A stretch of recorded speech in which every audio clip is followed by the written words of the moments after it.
믿었던 사람의 뒷모습을 보며 잠 못 이룬 밤이 얼마나 많았습니까?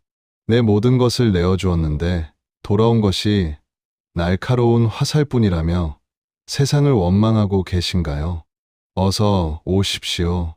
무디어진 마음을 다시 단단하게 벼려내는 곳, 마음 대장간입니다. 오늘 우리는 냉철한 통찰의 처학자, 쇼펜하우어의 손을 빌려 당신의 관계를 다시 재련해 보려 합니다. 사람 때문에 아픈 것이 아니라 사람을 대하는 당신의 마음이 너무 무뎌져 있었기 때문은 아닌지 함께 돌아봅시다. 첫 번째 이야기를 시작합니다. 우리는 왜 사랑하는 사람에게 상처를 입고 가장 가깝다고 믿은 이에게 배신감을 느낄까요? 쇼펜하우어에서는 이렇게 말합니다. 인간은 고슴도치와 같다.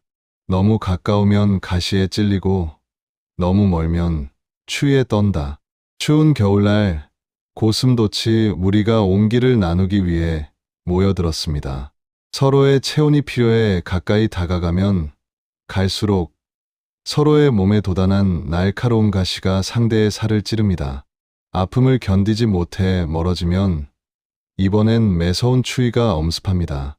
결국 고슴도치들은 서로의 가시에 찔리지 않으면서도 온기를 느낄 수 있는 적당한 거리를 찾아냅니다. 쇼펜하우어는 인간관계 역시 이와 같다고 보았습니다. 우리가 타인에게 배신감을 느끼는 이유는 상대가 악해서가 아니라 우리가 너무 가까이 다가갔기 때문입니다. 당신이 그 사람을 너무 믿었기 때문이고 그 사람이 당신의 모든 것을 이해해 줄 것이라 착각했기 때문입니다. 가까운 사이일수록 예의를 갖춰야 한다는 말은 진부한 도덕 체계 이야기가 아닙니다. 그것은 생존을 위한 거리두기입니다.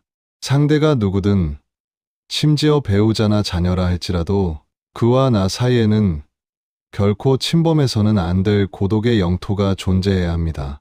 그 거리를 무너뜨리는 순간 당신은 상대의 가시에 찔릴 준비를 하는 것과 다름없습니다. 타인에게서 온전한 위로를 찾으려 하지 마십시오. 진정한 온기는 타인의 살결이 아니라 스스로를 단단하게 감싼 내면의 외투에서 나와야 합니다. 상대와의 거리를 한 뼘만 더 넓히십시오. 그 한 뼘의 공간이 당신의 영혼을 숨 쉬게 하고 상대의 돌발적인 행동에도 무너지지 않을 방어선이 되어줄 것입니다. 배신감은 내가 준 만큼 받으려 했던 기대의 그림자입니다. 기대를 버리고 거리를 유지하십시오. 그것이 상처받지 않는 첫 번째 기술입니다. 두 번째 이야기를 이어갑니다. 사람들은 흔히 말합니다. 내가 이만큼 노력하면 저 사람도 변할 것이라고. 내 진심이 닿으면 상대의 나쁜 습관도 고쳐질 것이라고 말입니다. 하지만 쇼펜하우어에서는 이렇게 말합니다. 우리가 다른 사람과 관계를 맺을 때 가장 먼저 가져야 할 태도는 그를 바꾸려 하지 않는 것이다. 이 문장은 차갑게 들릴지 모르지만 사실 우리를 구원하는 문장입니다. 우리는 타인을 바꿀 수 없습니다. 개는 짖고 고양이는 핥히며 사람은 자신의 본성대로 살아갑니다. 우리가 타인에게 실망하고 분노하는 이유는 그가 내 생각대로 움직여주지 않기 때문입니다. 하지만 생각해 보십시오. 당신조차 당신 마음대로 되지 않는데 어떻게 타인의 성품과 행동을 교정하려 합니까?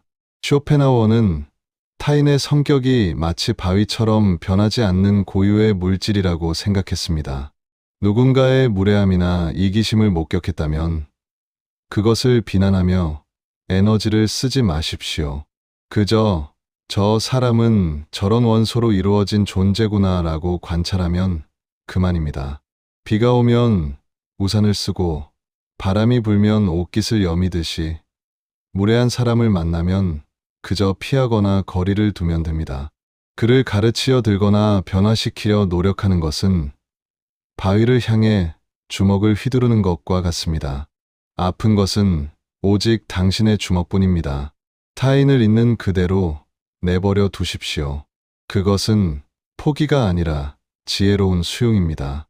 상대에게서 완벽함을 기대하지 않을 때, 비로소 당신의 마음에는 평화가 찾아옵니다.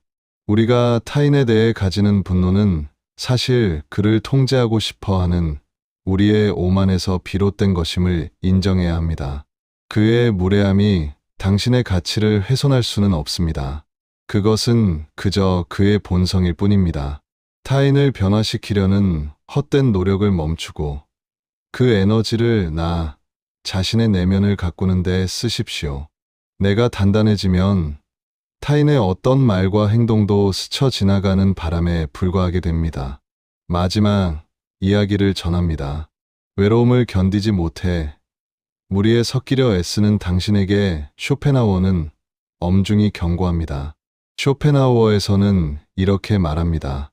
교제는 불과 같아서 현명한 자는 적당한 거리를 두고 몸을 녹이지만 어리석은 자는 불 속에 손을 집어넣어 화상을 입는다. 우리는 누군가와 연결되어 있지 않으면 불안을 느낍니다. 그래서 끊임없이 모임에 나가고 전화를 걸고 타인의 시선을 살핍니다. 하지만 그렇게 맺어진 관계들 속에서 당신은 정말로 행복했습니까? 억지로 맞춘 대화, 억지로 지은 웃음 뒤에 찾아오는 공허함은 무엇을 말해줍니까? 사람과의 만남은 따뜻한 불꽃과 같아서 우리를 위로해주기도 하지만 너무 깊이 빠져들면 우리의 인격과 주체성을 태워버립니다. 현명한 자는 고독이라는 가장 고귀한 선물을 즐길 줄 압니다. 홀로 있을 때 비로소 우리는 온전한 자기 자신이 될 수 있습니다. 누구의 눈치도 보지 않고 누구의 장단에 맞추지 않아도 되는 절대적인 자유의 시간입니다. 배신감은 내가 누군가에게 의지하고 싶을 때 그 틈을 타 들어옵니다. 내가 홀로 서 있을 수 있다면 타인이 내 곁을 떠나거나 나를 실망시켜도 내 삶의 뿌리는 흔들리지 않습니다. 나무는 숲을 이루고 살지만 그 뿌리는 결코 다른 나무와 엉키지 않습니다.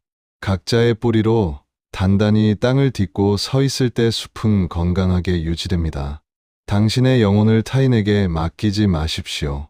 당신을 행복하게 해줄 책임은 그 누구에게도 없으며 오직 당신 자신에게만 있습니다. 타인과의 만남은 보너스 같은 것이어야지 삶의 주인이 되어서는 안 됩니다. 사람들이 당신을 멀리하나요? 혹은 당신이 사람들에게 염증을 느끼나요? 축하합니다. 그것은 당신의 영혼이 이제 진정한 독립을 원한다는 신호입니다. 불 속으로 뛰어들어 화상을 입는 어리석음을 반복하지 마십시오. 적당히 따뜻한 거리에서 사람을 대하고 추워지면 나만의 고독이라는 방으로 들어와 마음을 데우십시오. 그곳이 세상에서 가장 안전하고 평화로운 피난처입니다. 오늘 당신의 마음 대장간에서 단련한 관계의 기술을 잊지 마십시오. 거리를 두는 것은 외로워지는 것이 아니라 안전해지는 것입니다. 상대를 바꾸려 하지 않는 것은 무관심이 아니라 존중입니다. 그리고 고독을 즐기는 것은 고립이 아니라 가장 높은 차원의 자유입니다. 이제 당신의 가슴 속에 단단한 방패 하나가 생겼기를 바랍니다. 누구도 당신을 함부로 상처 입히지 못하게 당신의 평온을 타인의 손에 쥐어주지 마십시오. 무디어진 마음이 다시 날카로운 지혜로 벼려졌기를 바랍니다. 마음 대장간은 언제나 이곳에서 당신을 기다리겠습니다. 부디 평안한 밤 되십시오.